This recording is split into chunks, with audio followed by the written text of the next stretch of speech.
একজন মানুষকে এমন একটা ঘরে থাকা যেখানে চারিদিকে শক্তিশালী প্রণালী আছে। যদি সে ওই ঘরে 24 ঘন্টা কাটিয়ে দিতে পারে সে 1 কোটি টাকা পুরস্কার পাবে।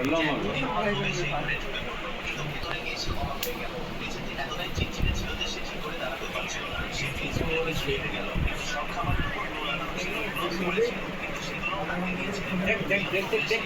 ঠান্ডা পানি উঠলো আর উঠলো সুস্থ আলমারি করে সে উঠলো। তারপর তার ভিডিওটা উঠে গেল। সে নিজের হাতে দিয়ে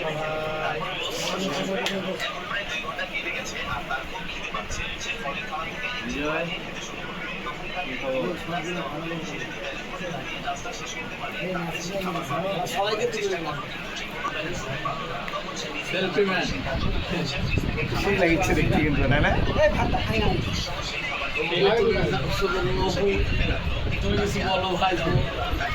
ওয়াও চলছে এখানে। বিগবদা আমাদের ঘোড়াহাট থেকে আগত আর এই তো আসি রাখতে চাই যখন ডিম পড়লো সেটা সরাসরি প্যানে